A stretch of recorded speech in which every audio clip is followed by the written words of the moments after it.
Hello everyone, स्वागत है आप सभी का आपके अपने यूट्यूब चैनल उन्नत क्लासेस में। तो DSSP TGT SST की हम लोग प्रिपरेशन कर रहे हैं और उसमें हम PYQs को आज देखने वाले हैं। काफ़ी सारे PYQs हम कर चुके हैं जो 2021 में हमारी एग्ज़ाम हुई थी DSSP की।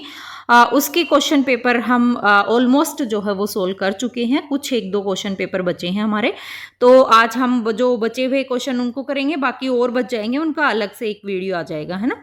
और उसी के साथ में एनसीईआरटी की सीरीज हमारी चल रही है MCQ बेस्ड, जो भी आपकी ज्योग्राफी और हिस्ट्री की, तो उसको भी आपको जरूर देखना है। वो बहुत ही महत्वपूर्ण है। देखिए, कोई भी क्वेश्चन इजी नहीं होता है कि मैम DSSB में तो बहुत हार्ड क्वेश्चन पूछे जाते हैं। बेटा, हार्ड और इजी कुछ नहीं होता है। अगर आपको आता है तो आपको इजी लगेगा, नहीं आता है तो वही क्वेश्चन आपको हार्ड लगेगा, है ना। आता सारा उसका एनसीईआरटी में से ही है। तो सारे ही प्रश्न जो हैं वो बहुत महत्वपूर्ण है और PYQs के माध्यम से आप देख ही रहे हैं कि कितने सारे क्वेश्चन जो हैं वो रिपीट हो रहे हैं। रिपीट एट मीन्स वो जो एक टॉपिक है उस टॉपिक से क्वेश्चन डेफिनेटली पूछा जा रहा है। तो अभी तक आपने PYQs को देख के ये आइडिया तो लगा ही लिया होगा कि कौन कौन से टॉपिक्स जो हैं वो मस्ट आपको पढ़ने, आपको वो जरूर जरूर करके जाने हैं, क्योंकि उनसे क्वेश्चन डेफिनेटली 101% जो है वो पूछा जाएगा। ठीक है, तो स्टार्ट करते हैं हम बिना टाइम वेस्ट किए। अभी टाइम बहुत कम है। अभी एग्जाम की तैयारी में पूरे अपने आप को झोंक देना है। फिर बाद में दीपावली आ जाएगी तो उसके 1-2 दिन की छुट्टियां वैसे आप लोग मनाएंगे, तो आपको तैयारी अपनी पूरी दीपावली से पहले पूरी कर लेनी है। उसके बाद में सिर्फ आपको रिवीजन करना है। ठीक है, तो पहला प्रश्न है हमारा, खेड़ा सत्याग्रह कब हुआ था। तो देखिए, अब सबसे पहले सत्याग्रह क्या था। तो देखिए, 1918 में 15 मार्च 1918 की बात है, अहमदाबाद मिल मजदूर आंदोलन हुआ था। ठीक है, और उस आंदोलन में जो मजदूर है उनकी मांग का समर्थन करने के लिए गांधी जी जो है वो भूख हड़ताल करते हैं और भूख हड़ताल को जो है एक सत्याग्रह के रूप में, साधन के रूप में ये अपनाते हैं। ठीक है, तो सबसे पहले क्वेश्चन हमारा ये बनता है कि गांधी जी ने जो है वो सत्याग्रह, भूख हड़ताल सबसे पहले कौन से जो है वो आंदोलन में की थी। तो भूख हड़ताल को एक साधन के रूप में सत्याग्रह के अंतर्गत अपनाया था गांधी जी ने अहमदाबाद मिल मजदूर आंदोलन के दौरान। उसके बाद में 22 मार्च 1918 को जो ये गुजरात है, वहाँ गुजरात के खेड़ा के क्षेत्र में जो एक किसान थे आंदोलन कर रहे थे, और ये किसान जो है वो आंदोलन छेड़ देते हैं और गांधी जी जो है इनके सहयोग करने के लिए आते हैं। गांधी जी ने जो है वो लगान ना देने का इनको सुझाव दिया कि आप लोग लगान मत दीजिएगा, और इनका साथ देते हैं और आंदोलन जो है फिर सफल हो जाता है। ठीक है, तो गांधी जी ने जो है ये आंदोलन सफल बनाया था। कब हुआ था? 1918 में होता है खेड़ा सत्याग्रह। ठीक है, तो देखिए, इसमें गांधी जी का साथ और किस किस ने दिया था। तो सरदार वल्लभ भाई पटेल ने दिया था, विठल भाई पटेल ने दिया था और इंदुलाल ने दिया था। तो इन्होंने भी महत्वपूर्ण भूमिका इसमें निभाई थी। तो 1918 में खेड़ा सत्याग्रह। 1919 के अंत में भारत में सुधार की घोषणा की गई थी। तो 1919 के अंत में डैश सुधार की घोषणा की गई थी। तो 1919 के अंत में तो मोंटेगू चेम्सफोर्ड सुधार आया था। ब्रिटिश संसद ने जो है वो 1919 में जो है वो भारत के औपनिवेशिक प्रशासन के लिए एक नया जो है वो विधान बनाया था, जिसको भारत सरकार अधिनियम 1919 के नाम से क्या कर दिया था, लागू कर दिया था। ठीक है, और इस अधिनियम को क्या कहकर पुकारा गया, मोंटेगू चेम्सफोर्ड सुधार अधिनियम कहकर जो है इसको पुकारा गया, क्योंकि इस अधिनियम को पारित होने के समय जो है मोंटेगू तो कौन थे, ये क्वेश्चन आया है रेलवे की एग्जाम में। मोंटेग्यू तो जो थे वो थे भारत के सचिव और चेम्सफोर्ड थे वो भारत के वायसराय थे। तो ये दोनों अलग अलग व्यक्ति थे, कहीं ये कि आप इसको समझ लो। मोंटेग्यू भारत के सचिव थे उस समय और चेम्सफोर्ड भारत के वायसराय थे। इसलिए जो भारत सरकार अधिनियम 1919 उसको ही मोंटेग्यू चेम्सफोर्ड सुधार अधिनियम कहा जाता है। और इस में जो है वो सरकार ने दावा किया था कि इस अधिनियम की विशेषता ये थी कि इसमें उत्तरदायी शासन जो है उसको प्रगति प्राप्त हो। तो ऑप्शन नंबर डी जो है वो राइट आंसर आपका हो जाएगा। अगला क्वेश्चन है, बंगाल में 1905 में विभाजन विरोध आंदोलन का हिस्सा निम्नलिखित में से कौन सा नेता एक हिस्सा नहीं था। 1905 में बंगाल विभाजन हुआ था। तो देखिए ये जो तत्कालीन वायसराय थे आपके लॉर्ड कर्जन, उसके आदेश पर जो है बंगाल प्रेसिडेंसी का विभाजन जो है वो हुआ था। ठीक है, तो विभाजन का अगर देखें औचित्य वो प्रशासनिक सुविधा थी, लेकिन असली मंशा क्या थी इनकी कि सांप्रदायिक दरार पैदा करे और राष्ट्रवाद की भावना जो है वो कमजोर की जाए। अंग्रेज यही तो करते थे, है ना, फूट डालो राज करो की नीति अपनाते थे।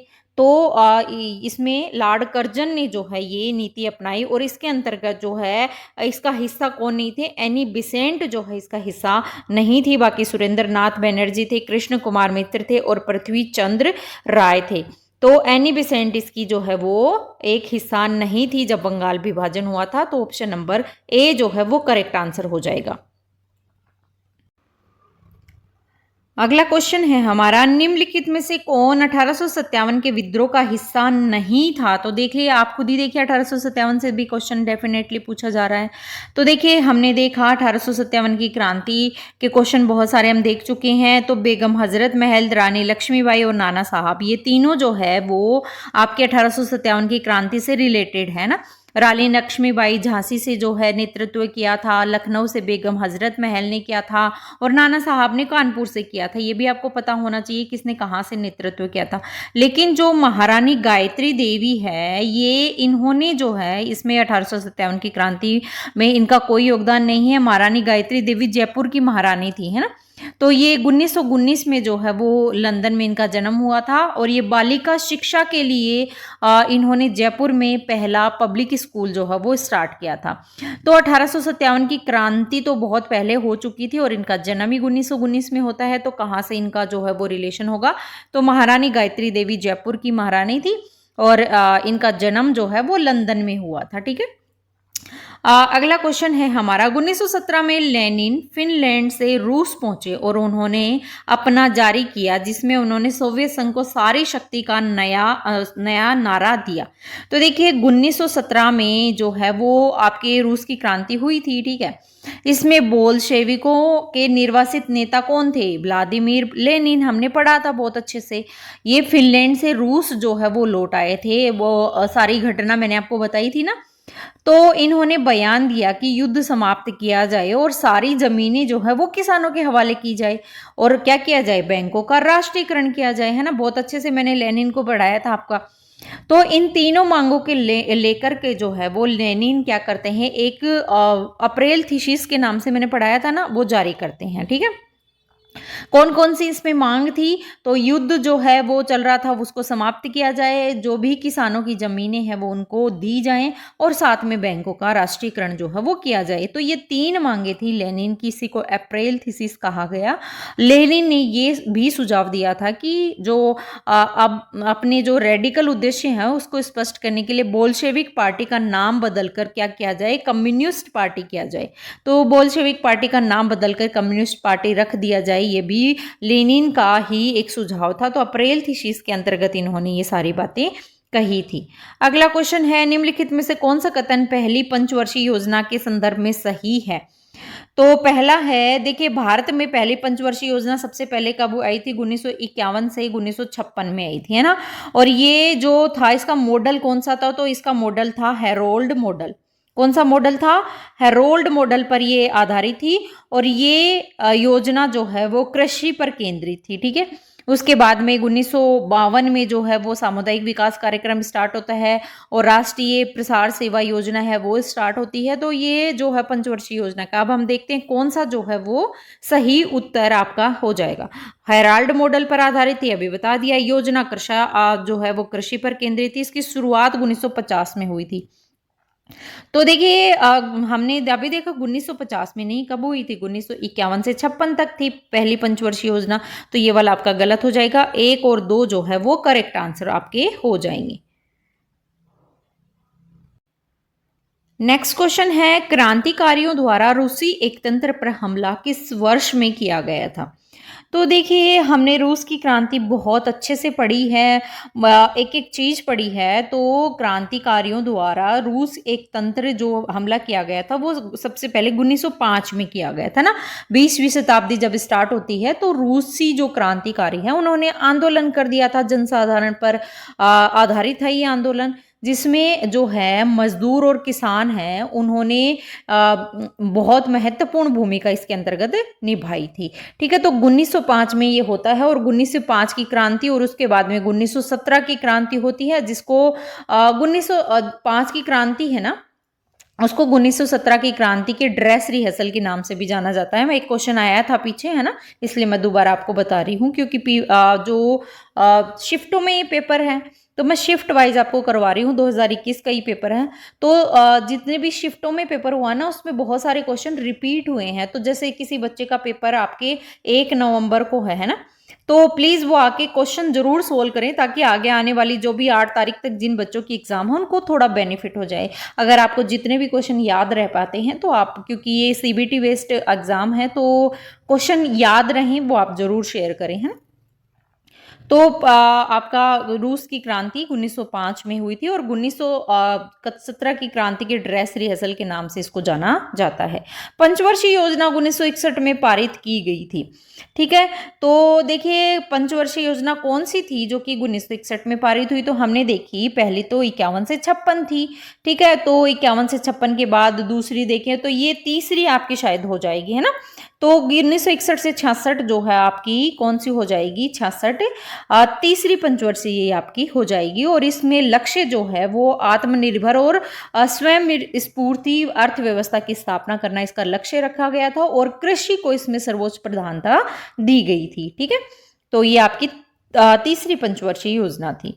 किंग लुई 16 ने किस वर्ष में ये घोषणा की थी कि वह स्टेट जर्नल का समाधान करेंगे।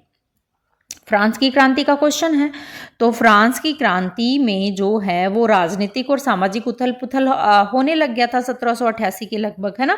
और स्टेट जर्नल के साथ में उन्होंने 1799 में फ्रांसीसी वाणिज्य दूतावास की जो है इन्होंने नींव रखी थी। उसके साथ में जो है इसको क्या कर दिया था, समाप्त कर दिया था, स्टेट जर्नल वगैरह जो भी चीजें थी। तो फ्रांस की वित्तीय समस्याओं के समाधान के लिए लुई 16 ने जो है वो 1788 में स्टेट जर्नल की एक सभा बुलाते हैं और इस सभा में जो है तीनों लोगों को जो है, तीनों स्टेट को शामिल, मतलब जो थर्ड स्टेट, फर्स्ट स्टेट में पादरी लोग थे, दूसरे में कुलीन लोग थे और तीसरे में भी 3 भागों में उनको डिवाइड किया गया था। और जो साधारण संपन्न व्यापारी वगैरह थे और थोड़े से संपन्न व्यक्ति थे उनको तो स्टेट जर्नल की बैठक में बुला लेते हैं, लेकिन आम जन है वो इस बैठक में शामिल नहीं होती। और फिर इसके बाद में फ्रांस की क्रांति जो है वो स्टार्ट होती है 1789 में बास्तिल जेल के बास्तिल कोर्ट उसकी पतन के बाद में। ठीक है, तो बास्तिल के किले पर हमला करते हैं, उसके बाद ये स्टार्ट हो जाती है। तो क्वेश्चन हमसे पूछा है कि लुई 16 ने ये किस वर्ष घोषणा की थी कि स्टेट जर्नल की जो है वो बैठक की जाए, तो 1788 में ये हुआ था। ऑप्शन नंबर डी जो है आपका राइट आंसर हो जाएगा। किस वर्ष में 47वें रेजिमेंट के सिपाहियों ने भारत के बर्मा जाने के लिए मना कर दिया था, तो देखिए 19वीं शताब्दी के मध्य में बंगाल की सेना ने जो है उसमें उच्च जातियों का ही बहुत ज्यादा क्या था, वर्चस्व था। मतलब कम जो नीची जाति वाले लोग थे उनका कोई इसमें योगदान मतलब लेते नहीं थे।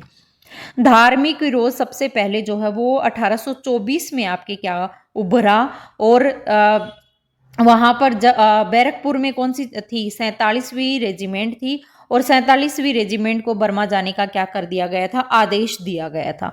तो हिंदुओं ने इसके लिए जो है समुद्र पार करने का मतलब क्या था कि धर्म परिवर्तन करना, मतलब उनको ईसाई बनाने पर जोर दिया जा रहा था, उनके धर्म को चेंज किया जा रहा था। तो जो सिपाही थे 47वीं रेजिमेंट के वो सोचे कि अगर हम समुद्र पार करेंगे तो हमसे तो हमारा धर्म जो है वो चेंज करवा लिया जाएगा। तो इन लोगों ने जो है वो क्या किया था, ये जाने से इनकार कर दिया था, बर्मा जाने से, कि बर्मा जाएगा तो वो समुद्र यात्रा समुद्र के द्वारा ही जाएंगे ना, और समुद्र पार करने का मतलब है कि आप धर्म जो है आपका नष्ट हो जाएगा। तो सिपाहियों ने जो है यहाँ जाने से मना कर दिया था। कब किया था मना, 1824 में। ठीक है, 1824 में धार्मिक विरोध जो है वो सबसे पहले उभरा था और ये 47वीं रेजिमेंट कहाँ पर थी, बैरकपुर में थी। तो राइट आंसर आपका बी हो जाएगा। 18वीं शताब्दी के अंत में फ्रांस ने में यहाँ पे डैश डैश आएगा, आपके विद्रोही उपनिवेशों को वित्तीय सहायता प्रदान की थी। तो देखिए 18वीं शताब्दी के अंत में हम देखते हैं कि स्वतंत्रता संग्राम होता है ना, 1776 के लगभग जो है ये स्टार्ट हो जाता है अमेरिकी स्वतंत्रता संग्राम। फ्रांस युद्ध से जो है ये खुले रूप से शामिल हो जाने के बाद में इसमें उपनिवेशों के पक्ष में जो है वो इससे पलड़ा भारी हो जाता है और फ्रांस ने इस युद्ध में विद्रोही उपनिवेशों को वित्तीय सहायता प्रदान की थी। तो फ्रांस भी एक तरीके से क्या हो गया था, वित्तीय रूप से संकट में आ गया था। हमने देखा था ना कि फ्रांस जो है अमेरिका के स्वतंत्रता संग्राम में पार्टिसिपेट करता है तो उसके सारे जो है वो खर्चे बढ़ जाते हैं और सेना पर खर्च हो जाता है। उसी के साथ में वो वर्साई के महल पर खर्च कर रहा था, मैरी एंटोनेट बहुत खर्चीली थी, तो ये सारी चीजें थी हमने ये देखी थी।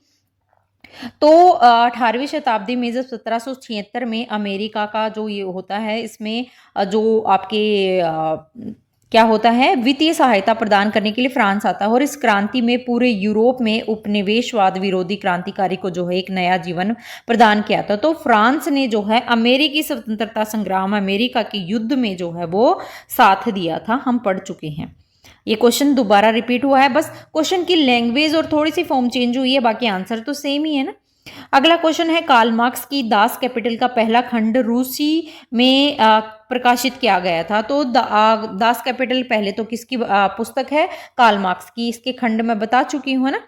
तो इसमें रूसी में कब प्रकाशित हुई थी, तो रूसी में प्रकाशित हुई थी आपके 1870 में, ठीक है। देखिए 1818 से लेकर के 1883 तक जो है वो दास कैपिटल का प्रथम वॉल्यूम आया था, ठीक है, कार्ल मार्क्स का ये वो है, और 1867 में प्रथम वॉल्यूम आया और उसके बाद में सेकेंड वॉल्यूम आपके कब आता है, 1870 में, ठीक है। वॉल्यूम मतलब उसका खंड, ठीक है। तो और ये थी कौन सी भाषा में, तो जर्मनी भाषा में थी, जर्मनी भाषा में प्रकाशित होती है दास कैपिटल। और ये जो है ये आपके कार्ल मार्क्स की बहुत ही फेमस बुक है और इसमें जो है दास कैपिटल को जो है वो उसके बाद में रूसी अनुवाद किया गया 1870 में और 1872 में इसका फ्रेंच संस्करण प्रकाशित हुआ था। तो इसमें कई सारे जो हैं आपके क्या हुए थे, संस्करण हुए थे। तो 1870 में हमसे क्वेश्चन पूछा है कि पहला खंड रूसी में प्रकाशित हुआ था, तो पहला खंड रूसी में आपके रूसी भाषा में कब हुआ था, 1870 में हुआ था, ठीक है। तो ये आपको ध्यान में रखनी है। और ये जो पहला वॉल्यूम आया था आपके वो आया था जर्मनी भाषा में, ठीक है। अगला क्वेश्चन हम देखते हैं। देखिए कार्ल मार्क्स से क्वेश्चन पक्का आएगा, रूस की क्रांति से आएगा, फ्रांस की क्रांति से आएगा, अमेरिका की क्रांति से आएगा, इंडस्ट्रियल रिवोल्यूशन से आएगा, गांधी जी से क्वेश्चन आएगा डेफिनेटली। मतलब आपके सिलेबस से बाहर क्वेश्चन नहीं आएंगे, इतना श्योर है। जो सिलेबस में दिए गए हैं चैप्टर्स उनको आपको अच्छे से करना है।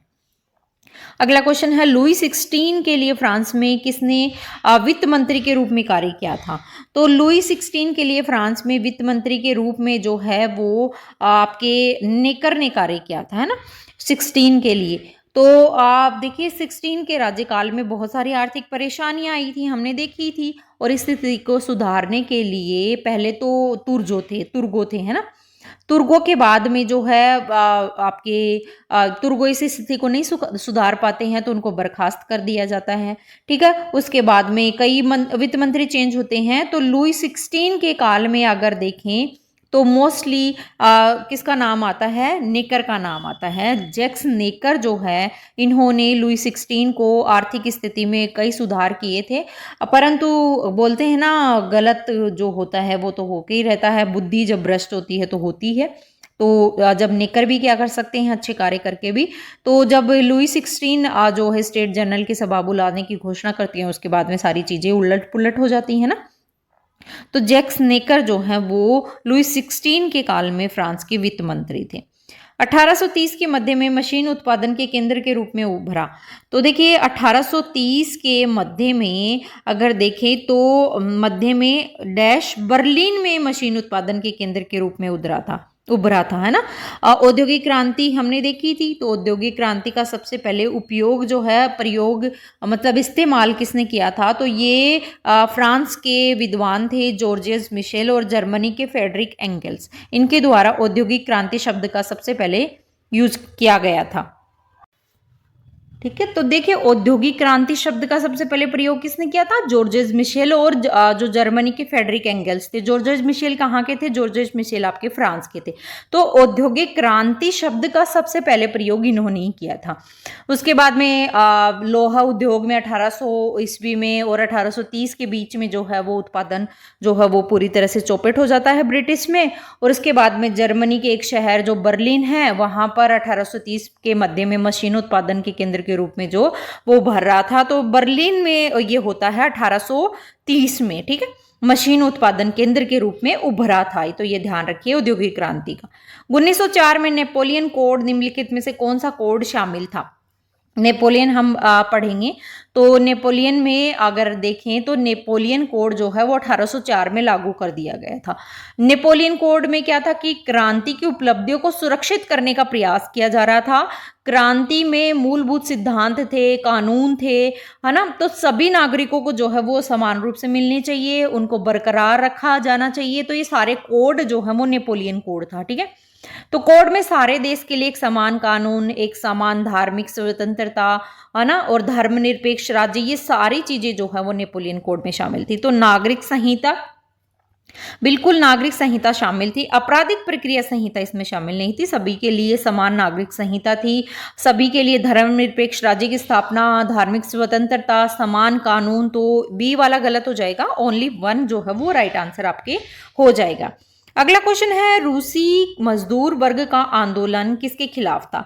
तो देखिए रूसी मजदूर आंदोलन का जो ये आपके आंदोलन था ये किसके खिलाफ था? तो देखिए रूस में जो है 19वीं शताब्दी के लास्ट में और 20वीं शताब्दी की स्टार्टिंग में, है ना। तो इसमें 3 राजनीतिक पार्टियों ने लगभग एक साथ इसको स्थापित किया था और इन्होंने जो है वो ये मजदूर वर्ग आंदोलन हुआ था। ये हुआ क्योंकि कि देश में बहुत सारे असंतोष बढ़ रहे थे उसकी वजह से। तो 1905 में लास्ट में जो है क्या करते हैं, जो श्रमिक वर्ग था, मजदूर वर्ग था, इन्होंने ये हो गए थे परेशान बहुत बुरी तरीके से। तो इनमें आ गया था असंतोष और भारी मात्रा में जो है एक साथ इकट्ठे होते हैं और फिर रूस की क्रांति का बिगुल बजाते हैं। तो ये इसमें मजदूर आंदोलन यानी शासन तंत्र एक तंत्र के ये खिलाफ था। और सेंट पीटर्सबर्ग में रविवार के दिन बहुत भारी भीड़ में ये लोग इकट्ठा होते हैं और फिर इकट्ठा होकर इन पर मैंने बताया था ना आपको कि फौजी जो लोग हैं इन पर भीड़ रोकने का आदेश दे देते हैं। फिर ये नहीं रुकते तो इन पर गोलियां बरसा देते हैं और बहुत सारे लोग इसमें मारे जाते हैं। तो इसको खूनी रविवार की घटना बताई थी ना आपको, ब्लडी संडे, है ना। तो ये आपसे पूछा है रूसी मजदूर वर्ग का आंदोलन किसके खिलाफ था? तो ये आपके था एक तंत्र, कट्टर लोकतंत्र। तो एक तंत्र के लिए था, है ना, कि एक तंत्र स्थापित हो रहा था ना वहां पे, तो उसके खिलाफ ही था। तो ओनली वन होगा, कट्टर लोकतंत्र तो नहीं था। अगला क्वेश्चन है किस चरमपंथी नेता को लोकमान्य के नाम से जाना जाता है?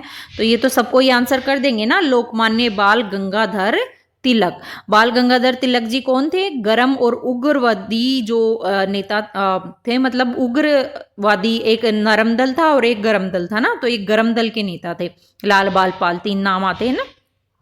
और तिलक जी ने जो है अपनी शिक्षा कहाँ से प्राप्त की थी? तो मुंबई से इन्होंने की थी और LLB की डिग्री इन्होंने ली थी।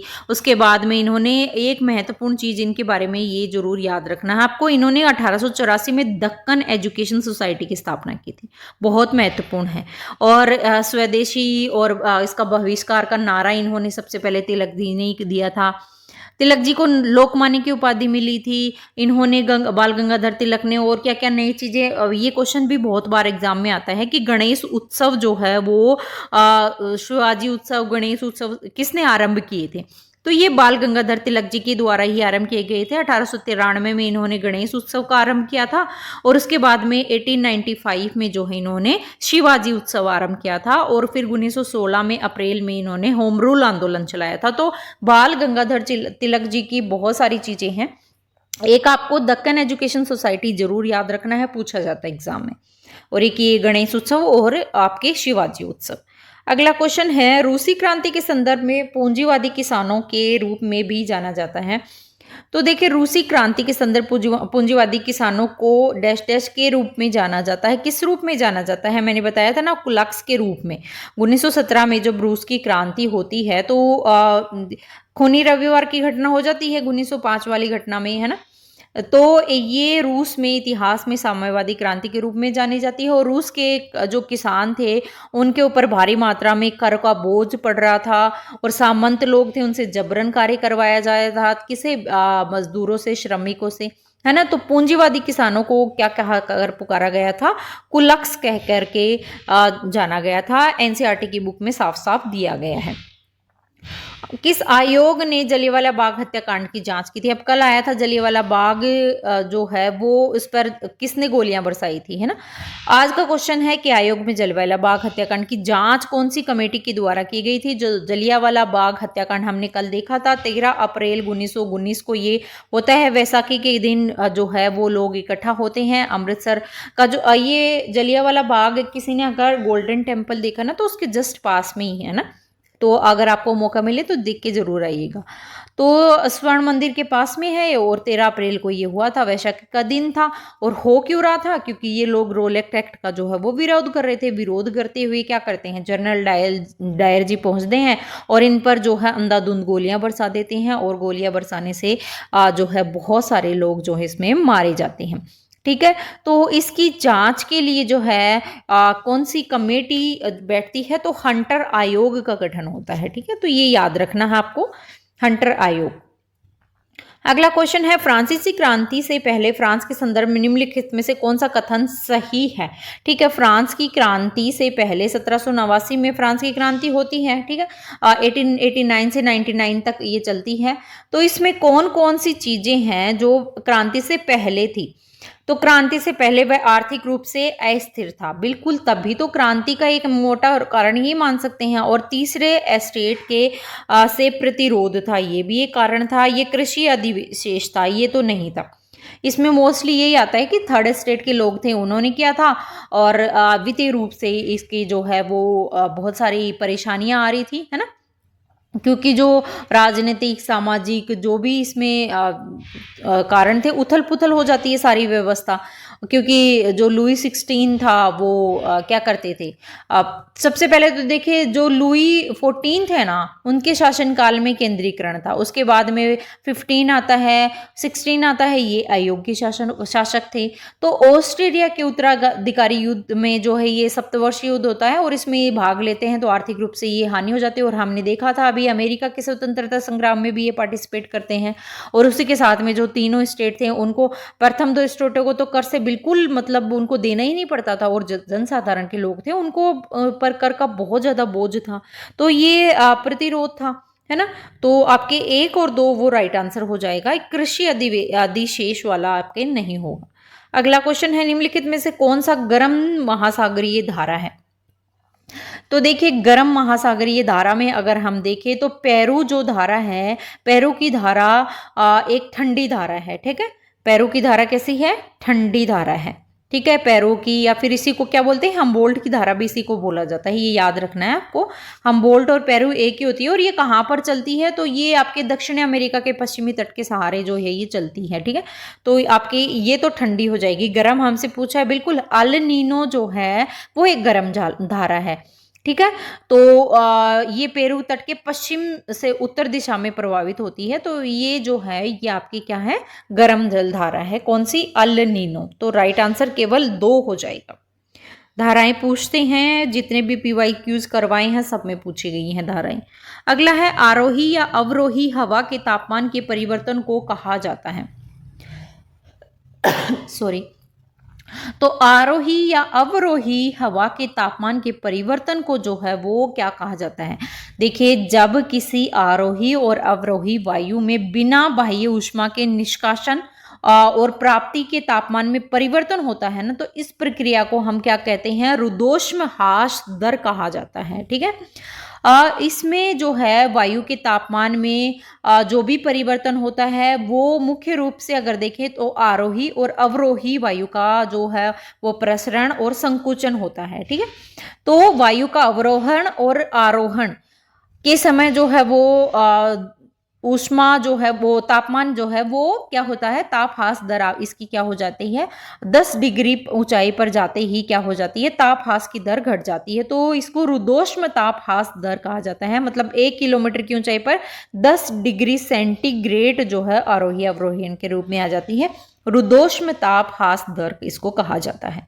पृथ्वी के भीतर निचले मेंटल और बाह्य क्रोड के बीच प्रस्तुत असंताते को कहा जाता है। वेरी वेरी इंपॉर्टेंट है, बहुत बार करवा चुकी हूँ। कौन कौन सी जो लेयर है उनके बीच में कौन कौन सी असमता पाई जाती है। तो देखिए पृथ्वी की संरचना में हमने कल के ज्योग्राफी के उसमें भी पढ़ा था, क्रस्ट, मेंटल और कोर 3 लेयर होती हैं, है ना। तो आपके अगर हम देखें तो क्रस्ट पृथ्वी की ठोस परत होती है। सबसे ऊपर वाली परत आपकी कौन सी होती है, क्रस्ट होती है। कल के वीडियो में मैंने अच्छे से आपको समझाया था, है ना। और उसके बाद में जो है 2900 किलोमीटर के बाद में मेंटल का विस्तार है, और उसके बाद में 6371 जो है 6371 तक आपकी किसकी क्रोड आ जाती है। तो 2900 से लेकर के 6371 तक जो है ये सारी चीजें आपकी होती हैं। तो पृथ्वी के जो आंतरिक भाग में इसमें बहुत सारी असमानताएं पाई जाती है, असंताते पाई जाती हैं। अब देखिए आपके 3 लेयर मैंने बताई थी, लेकिन तीनों लेयर के भी तो अलग अलग, अपर लेयर, लोअर लेयर, ये भी अलग अलग होती हैं। तो अपर क्रस्ट और लोअर क्रस्ट, इन दोनों के बीच में कौन सी पाई जाती है, कोनार्ड। ये लिख लेना, मैं पहले भी बता चुकी हूँ, तीसरी बार मैं रिवाइज कर रही हूँ, क्वेश्चन पूछा जाता है, ठीक है। अपर क्रस्ट और लोअर क्रस्ट के बीच में कोनार्ड पाई जाती है। उसके बाद में लोअर क्रस्ट और अपर मेंटल के बीच में, ये लोअर क्रस्ट हो गया, ये अपर मेंटल हो गया, इसके बीच में कौन सी पाई जाएगी, मोहो, विसिकिया, मोह संबताई बोलते हैं इसको, ठीक है। तो ये आपके किसके बीच में, लोअर क्रस्ट और अपर मेंटल के बीच में, ठीक है। उसके बाद में आती है आपके अपर मेंटल और लोअर मेंटल के बीच में, अपर मेंटल और लोअर मेंटल भी तो आएगा, तो इसके बीच में आपकी कौन सी पाई जाएगी, रेपिटी पाई जाएगी, ठीक है। उसके बाद में आती है लोअर मेंटल और अपर क्रोड, ठीक है। तो इसमें आपकी गुटेनबर्ग पाई जाएगी, और सबसे लास्ट में आपकी कौन सी बस्ती है, अपर क्रोड और लोअर क्रोड, आंतरिक क्रोड, तो इसमें आपकी लेहमैन पाई जाती है। तो ये सीक्वेंस आपको याद रखना है, बहुत इजी है, समझ के बिल्कुल कर लेना है। जैसे देखिए एक बार फिर करवा देती हूँ, जैसे ये आपकी अपर क्या हो गई, अपर क्रस्ट हो गई, और ये आपकी लोअर क्रस्ट हो गई, ठीक है। हर किसी की 2-2 पार्ट्स है ना, तो अपर क्रस्ट और लोअर क्रस्ट के बीच में ऐसे डायग्राम बना के लिख लेना है आपको, कोनार्ड पाई जाएगी। यहाँ इतना मतलब पॉसिबल नहीं हो पाएगा। अब देखिए ये आपके अपर क्रस्ट और लोअर क्रस्ट के बीच में हो गई। उसी के साथ में अगर हम देखें, अब ये लोअर क्रस्ट और अपर मेंटल के बीच में आएगी ना, ये अपर मेंटल और ये लोअर मेंटल, तो अपर मेंटल और लोअर मेंटल के बीच में आपकी कौन सी आ जाएगी, मोहो आ जाएगी, मोहोविसिकिया, मोहो संबद्धा। अब आपके लोअर क्रस्ट और अपर मेंटल आ गई। अब आपके अपर मेंटल और लोअर मेंटल के भी तो आएगी, तो इसके बीच में आपके रेपिटी आ जाएगी, ठीक है, रेपिटी। अब ये आपके अपर मेंटल और लोअर मेंटल हो गया। अब लोअर मेंटल और उसके साथ में आपकी कौन सी हो जाएगी, अपर क्रोड हो जाएगी, तो इसके बीच में आपकी गुटेनबर्ग पाई जाएगी। अब अपर और लोअर हो गया। अब आपके लास्ट में कौन सी बचती है, क्रोड बचती है, तो क्रोड के अपर क्रोड और लोअर क्रोड के बीच में आपके लेहमैन आ जाएगी। तो ये सारे आपको जो है ये 5 असंबद्धाएं हैं, ये पांचों आपको याद रखनी है, ठीक है। तो हमसे क्वेश्चन पूछा है, कौन सा पूछा है कि निचली मेंटल और बाह्य क्रोड के बीच में, तो हमने देखा था कौन सी, गुटेनबर्ग, ठीक है, गुटेनबर्ग है ना। अगला क्वेश्चन है, अब प्लीज इसमें से गलत मत करके आना, अगर ये इससे क्वेश्चन आ जाए तो। कौन सी आग्नेय चट्टान मशरूम के आकार की होती है, वेरी वेरी इंपॉर्टेंट क्वेश्चन है। तो देखिए आग्नेय चट्टानों का निर्माण सबसे पहले होता कैसे है, जो मैग्मा होता है, तरल मैग्मा और लावा, उसके जमने से आग्नेय चट्टानों का निर्माण होता है ना। और इनकी उत्पत्ति के आधार पर देखें तो आग्नेय चट्टानें जो है वो बाह्य तो कौन सी हो जाएगी, बेसाल्ट, जो बाहर आकर जमकेगी बेसाल्ट और गैब्रो हो जाएगी, और इसी के साथ में जो अंदर जमेगी उसमें जैसे लेकोलिथ, बेथोलिथ, ये 2 भागों में इसको डिवाइड करा जाता है ना। तो देखिए आग्नेय चट्टानों के 2 रूप कौन कौन से, बेथोलिथ और लेकोलिथ। अब बेथोलिथ क्या होता है, ध्यान से समझने की कोशिश करिए। जब मैग्मा, बड़ा पिंड जो है वो भूपर्पटी के ऊपर अधिक गहराई के में जो है वो ठंडा हो जाता है, अंदर ठंडा हो रहा है, ठीक है, ये मैग्मा है, ये हमारी लेयर है। अब ये मैग्मा जो है वो ठंडा हो जाता है और एक गुंबद का आकार ले लेता है, ठीक है। गुंबद का आकार जो इसमें जो है वो विकसित हो जाता है और फिर ये अनाच्छादन की प्रक्रिया के द्वारा, बहुत सारी चीजों के द्वारा इसमें पदार्थ जो है वो हट जाने से ये धरातल पर प्रकट होने लग जाता है। तो ये आपकी क्या हो जाएगी, बैकोलिथ हो जाएगी। अब लेकोलिथ क्या होता है, तो लेकोलिथ आपके अंतर्वेदी चट्टानें, अब ये तो आपके बाहर आ गई, ठीक है, ठीक है आपकी। अब लेकोलिथ जो है वो आपकी विशाल अंतर्वेदी चट्टानें और ये मशरूम के आकार की होती हैं आपकी, कौन सी, लेकोलिथ। ध्यान में रखिएगा, कौन सी, लेकोलिथ जो है वो मशरूम के आकार की इसमें होती है, ठीक है। और इसमें समतल जो नली है ये इससे जुड़ी हुई होती है। ये देखिए बहुत अच्छे से मैं आपको डायग्राम से समझाऊंगी ये ज्योग्राफी की क्लास में, ठीक है। उसके बाद में डाइक आती है, लेपोलिथ आती है, बहुत सारी टर्म्स आती हैं इसमें। तो डाइक क्या होती है, ये जो लावा का दरारें ऐसी होती है ना, दरारें जो है वो धरातल के समकोण पर होती हैं और इससे अवस्था में लावा जो है दीवार के रूप में जो है ठंडा होता है, संरचना होती है और फिर ये बाहर निकलता है। तो ये डाइक की संरचना होती है। ये मतलब डायग्राम से ही आप समझ पाएंगे, ऐसे नहीं समझ पाएंगे, ठीक है। तो आपके इसका राइट आंसर आपके क्या हो जाएगा, लेकोलिथ हो जाएगा। और तस्त्रीनुमा आकार की होती है वो लेपोलिथ होती है ना, तस्त्रीनुमा आकार में जम जाती है जब लावा तस्त्रीनुमा आकार में। तो ये सारे टर्म्स आपको समझाई जाएंगी बहुत अच्छे से। ये ध्यान में रखने हैं कि मशरूम के आकार की कौन सी होती है, लेकोलिथ होती है, ठीक है, गुंबद के रूप में। और एक पिंड के रूप में देखें तो बैथोलिथ होती है और डाइक जो है वो आपकी दीवारनुमा आकृति होती है और लेपोलिथ जो है वो आपकी तस्तरीनुमा आकार की होती है। वायुमंडल में सर्वाधिक मात्रा में पाई जाने वाली गैस कौन सी है, तो ये बहुत इजी सा क्वेश्चन है, नाइट्रोजन गैस है और लगभग 78.8% जो है सबसे ज्यादा मात्रा में नाइट्रोजन पाई जाती है। उसके बाद ऑक्सीजन देखे तो 20.95% के लगभग। उसके बाद ऑर्गन आती है, कार्बन डाइऑक्साइड आती है, मीथेन आती है और फिर अन्य गैसें आ जाती है ना। तो अगला क्वेश्चन है, देखिए वैगनर का महाद्वीपीय बहाव सिद्धांत के संदर्भ में कौन सा कथन सही है। तो वैगनर की ड्रिफ्ट थ्योरी जो है वो उससे क्वेश्चन डेफिनेटली पूछा जाता है। मैंने कल करवाए थे कुछ क्वेश्चन आपको, बाकी और आगे आने वाली वीडियोस में बहुत अच्छे से करवाऊंगी। जो टॉपिक ज्योग्राफी में बहुत महत्वपूर्ण है ना, उनको एनसीईआरटी से भी बाहर, जो जैसे कि नेट वगैरह में, फर्स्ट ग्रेड में, पीजीटी में, इनमें क्वेश्चन पूछे जाते हैं ना, वो क्वेश्चन मैं आपको करवाऊंगी, ठीक है। तो इसमें पूछा है, देखिए वैगनर ने कार्बोनिफेरस युग में जो है ये कहा था कि जो एक स्थल है, भाग है, वो एक विशाल महाद्वीपीय भूखंड के रूप में है जिसको उन्होंने पेंजिया नाम दिया था, ठीक है। क्या नाम दिया, पेंजिया। फिर उन्होंने कहा जो पेंजिया है उसके चारों ओर जो है वो एक क्या है, जलीय भाग है, जल से घिरा हुआ है, उसको उन्होंने पेंथालासा नाम दिया। तो ये आपको ध्यान रखना है। फिर उसके बाद में ये पेंजिया, लोरेशिया और गोंडवाना लैंड में डिवाइड हो जाता है। तो ये आपको ध्यान रखना है। अब आपके पहले हम ये पढ़ लेते हैं कि महाद्वीपीय भाव सिद्धांत के वैगनर कौन सा कथन सही है। ये सिद्धांत पूर्व कार्बोनिफेरस काल में स्टार्ट हुआ, बिल्कुल कार्बोनिफेरस में युग में ही तो स्टार्ट हुआ था, है ना। तो आपके क्या हो जाएगा, पूर्व कार्बोनिफेरस में तो नहीं हुआ था यार, कार्बोनिफेरस में हुआ था, तो ये वाला तो गलत हो जाएगा ना आपके। अगला है, ये सिद्धांत का मुख्य उद्देश्य पृथ्वी के भूवैज्ञानिक इतिहास में प्रमुख जलवायु परिवर्तनों की व्याख्या करना था। तो ये भी तो आपका गलत हो जाएगा ना, जलवायु परिवर्तनों की व्याख्या करना तो नहीं था, है ना। तो इसमें आपके, अच्छा हाँ, जलवायु परिवर्तनों की व्याख्या करना ही तो था। तो हाँ, भूवैज्ञानिक इतिहास जलवायु परिवर्तनों का, हाँ, कि जो है आपके कार्बोनिफेरस में कि कैसे गोंडवाना अंगारा लैंड में डिवाइड होता है, कैसे जो है वो पेंजिया और पेंथालासा बनते हैं, जो जलीय भाग है वो घिरा हुआ है उसको पेंथालासा का है। तो बिल्कुल जलवायु परिवर्तन, तो ये वाला सही हो जाएगा। हाँ, पहला वाला जो है वो आपका गलत हो जाएगा। तो सही उत्तर हमसे पूछा तो सही उत्तर तो केवल 2 ही है, ठीक है।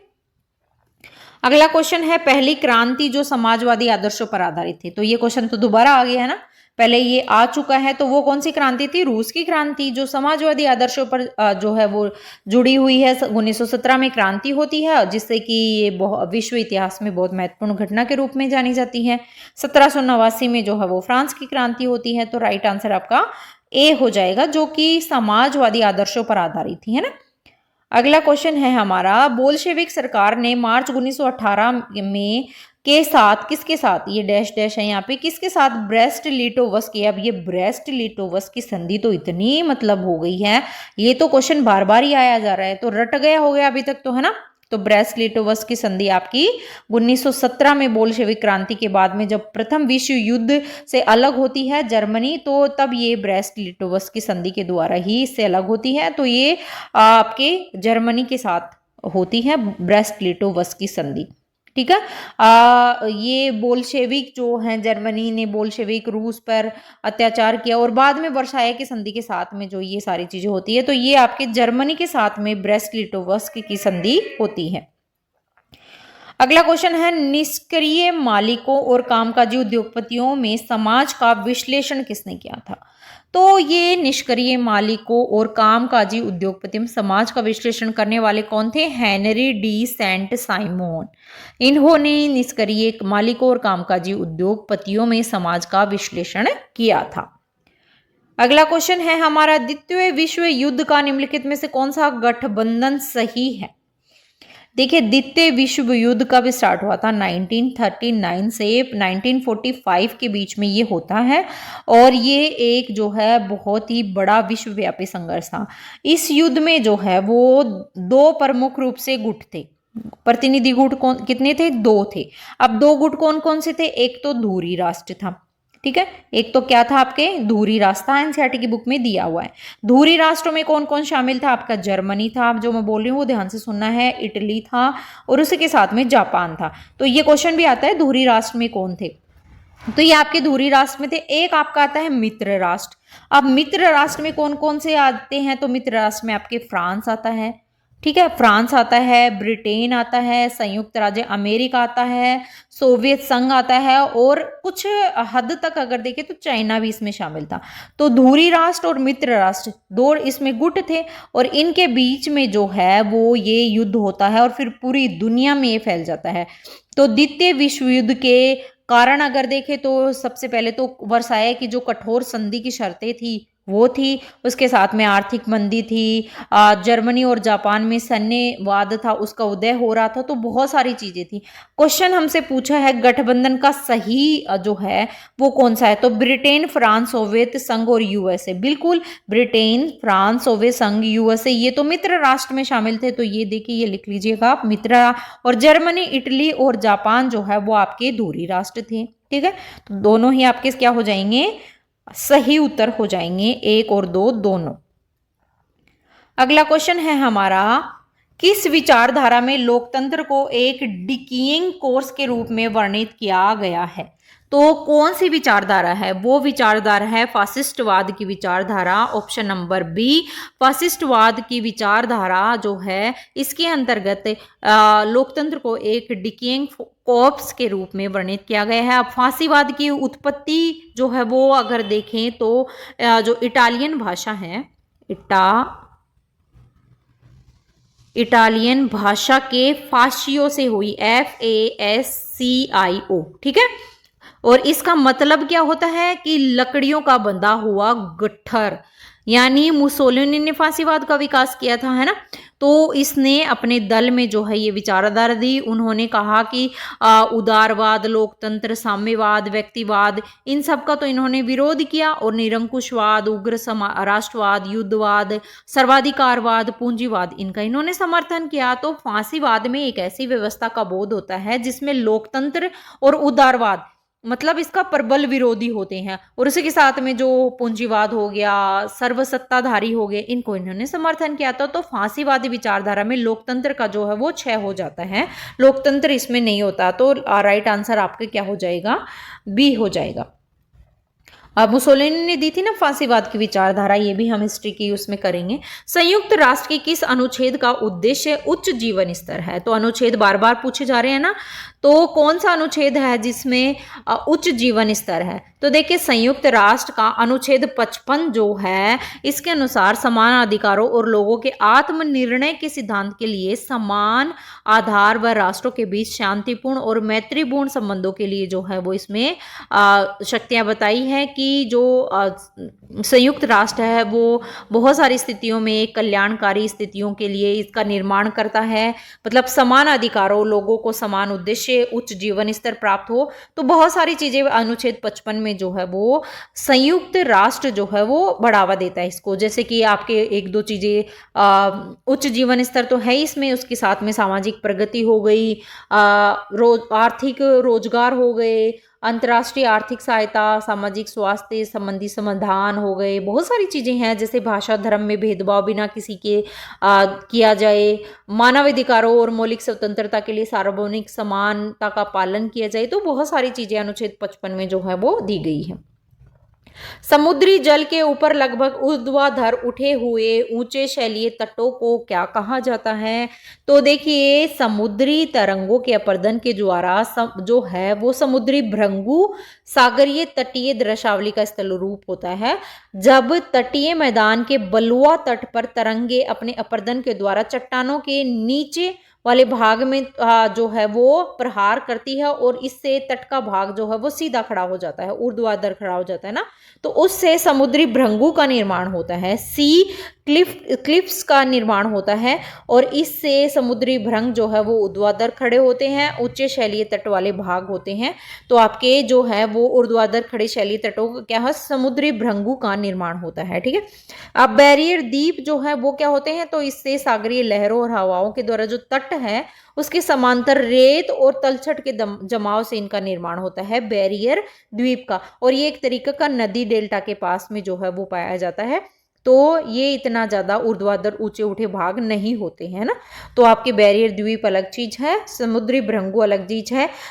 ये डायग्राम से ही समझ सकते हैं ना, तो समझाऊंगी, टाइम होगा ना तो जरूर आपको करवाऊंगी। अगला क्वेश्चन है, फांसीवाद के संदर्भ में निम्नलिखित में से कौन सा कथन सही है? फांसीवाद का एक और क्वेश्चन आ गया है ना।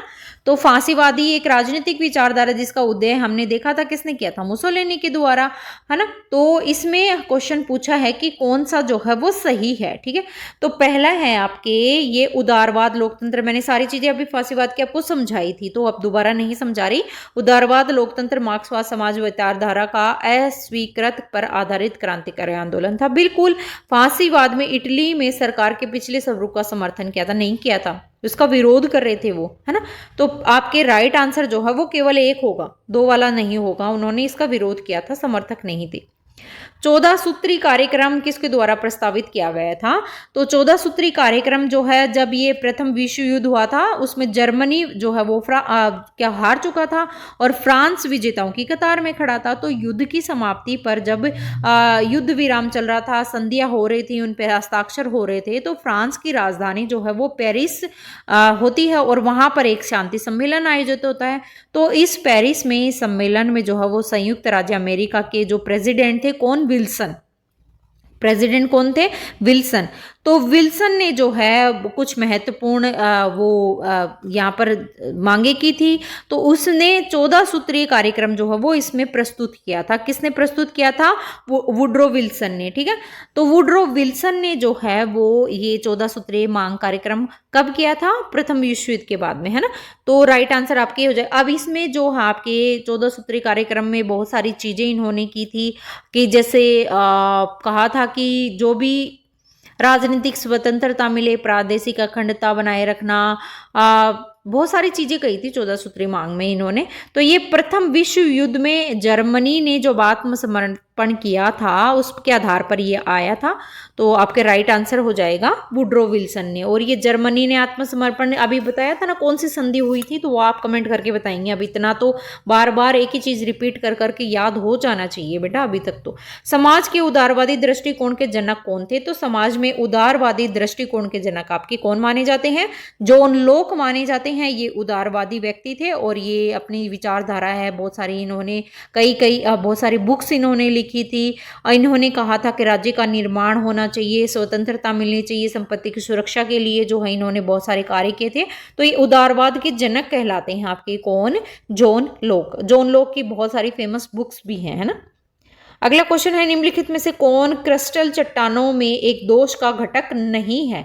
तो क्रिस्टल चट्टानों में एक दोष का घटक अगर देखें तो कि क्रिस्टल चट्टानें जो हैं वो आपके अपनति और अभिनति के आधार पर एंटीक्लाइन एक्सिस और सिंक्लाइन एक्सिस दो प्रकार के वलन अक्ष होते हैं इसमें।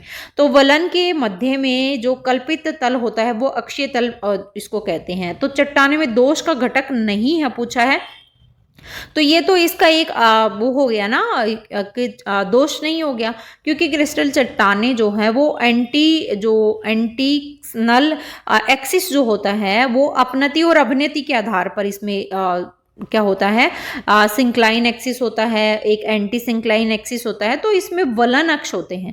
तो ये भी बहुत अच्छे से आपको ज्योग्राफी की उसमें समझना पड़ेगा, है ना। तो बाकी तो इसके दोष होते हैं, ये तो फुटबॉल हो गया, प्रबली दीवार हो गई, असतत डीप हो गया, तो ये सारी चीजें इसके दोष हैं। बाकी एंटीक्लिनियल एक्सिस और एक आपकी कौन सा हो जाएंगे, सिंक्लाइन एक्सिस, ये दो प्रकार के वलन के अक्ष होते हैं ना।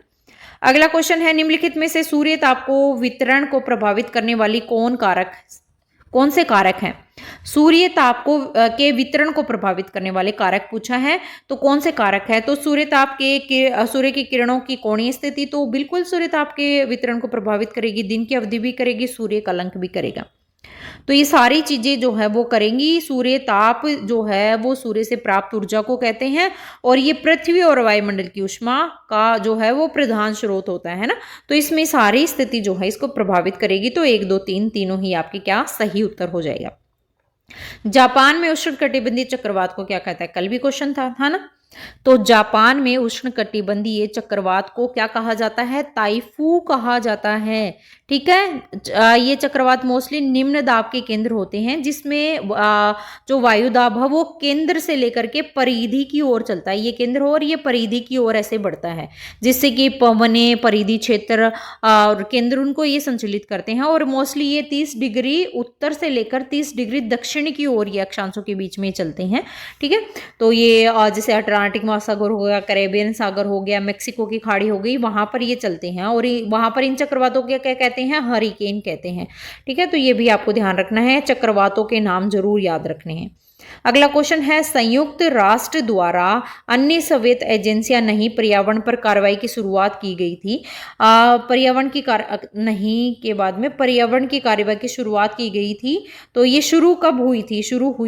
इसमें हुई थी, कब हुई थी ये स्टार्ट? तो देखिए, ये संयुक्त राष्ट्र जो पर्यावरण कार्रवाई शुरुआत हुई थी, इसकी शुरुआत आपके 1947 में होती है, 1947 में पर्यावरण की रक्षा के लिए।